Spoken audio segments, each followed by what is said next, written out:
Thanks so much for watching. You can see me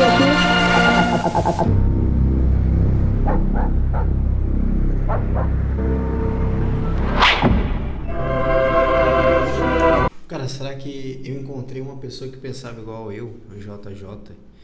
Porque eu acompanho o Mr. Bean muito tempo e eu achava bizarro algumas coisas. Vamos ver a linha de raciocínio dele aí.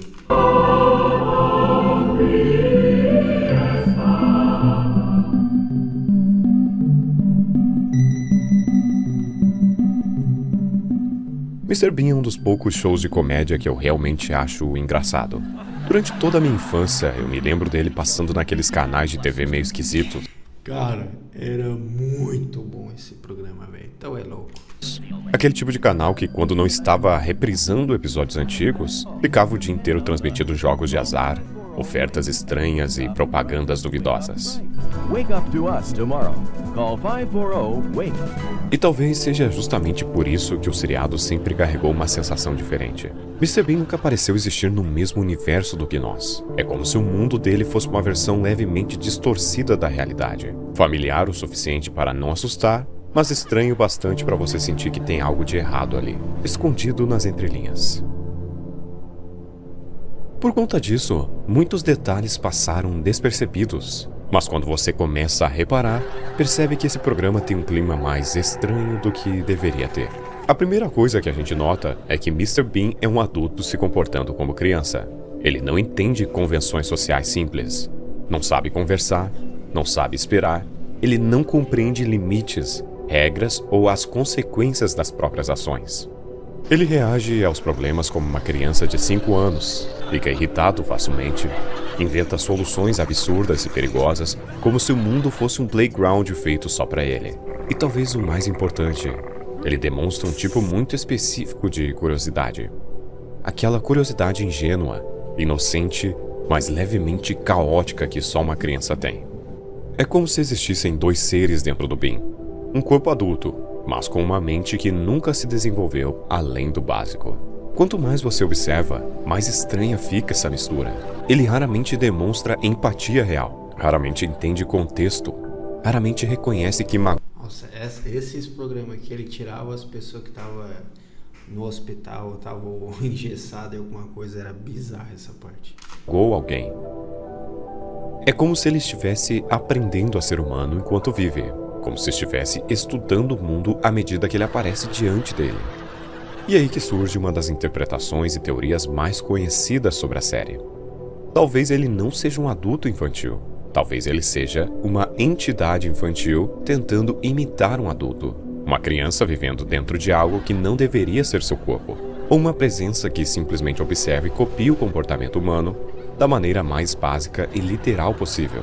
Eu sei que parece loucura, mas relaxa que vai fazer sentido. Porque a pista mais explícita que Mr. Bean não é exatamente humano tá bem no início, na abertura da série. Muita gente assistiu aquilo por anos e nunca realmente pensou sobre o significado. Um feixe de luz aparece no céu, e uma figura é literalmente atirada para baixo, como se estivesse sendo enviada a algum lugar. E quando a luz desaparece, Bean está deitado no chão, olhando em volta, perdido. Ele cai como algo que não pertence a esse mundo, mas foi colocado aqui à força. Isso abriu espaço para algumas teorias bizarras e surpreendentemente coerentes. A teoria mais comentada diz que Mr. Bean é um tipo de observador extraterrestre. Isso explicaria seu comportamento infantil. Ele não entende as regras humanas porque nunca viveu entre humanos. Ele tenta imitar, copiar comportamentos, testa objetos como se fosse tudo novo. É quase como assistir um visitante tentando aprender como funcionam nossos rituais sociais, mas falhando miseravelmente. O mundo ao redor dele seria basicamente o que acontece quando alguém tenta interpretar a existência humana, sem realmente entender a humanidade. Porém, pior do que ele ser um alienígena, é algo que só percebemos quando olhamos para além das piadas físicas e do humor da série. Mr. Bean está sempre sozinho. Não de um jeito normal, não de um jeito saudável, mas de uma solidão tão profunda que chega a ser desconfortável. Ele não tem amigos, não tem família, não tem conexão com ninguém. Aos poucos, os personagens que aparecem apenas cruzam seu caminho por alguns minutos e depois somem para sempre, como sombras programadas para existir apenas enquanto a cena exige. E ninguém demonstra qualquer tipo de emoção verdadeira ao interagir com ele. E essa solidão afeta tudo ao redor. Seu apartamento parece mais uma simulação de um lar humano do que uma casa de verdade. Seus objetos... Essa tua linha de raciocínio aí tá me deixando meio triste, cara.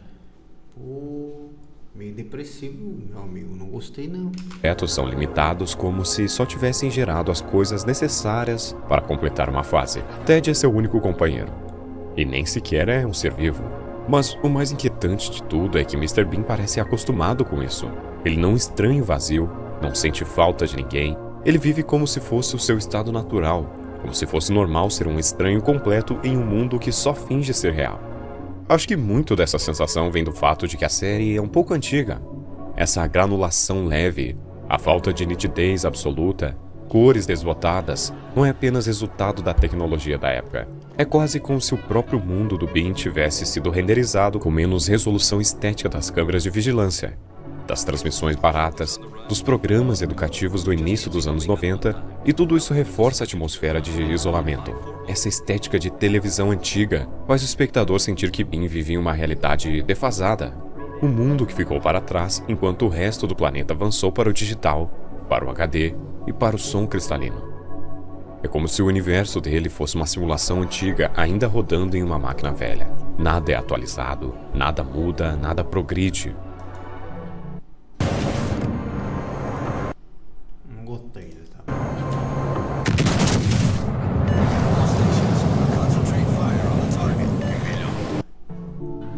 Entre todos os elementos peculiares do universo de Mr. Bean, existe um detalhe que parece pequeno, mas quando você observa, mais perturbador ele fica. O carro azul. Se você assistir os episódios com atenção, vai perceber que esse carro está sempre presente. Às vezes ao fundo, parado, às vezes passando lentamente na rua.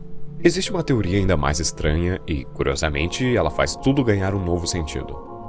O carro azul não estaria apenas seguindo o Mr. Bean. Ele seria, na verdade, outro ser como ele. Se você reparar no design, na forma como o carro se move, na forma como ele aparece e desaparece exatamente como o Mini Verde faz, tudo sugere que ele não é um veículo comum.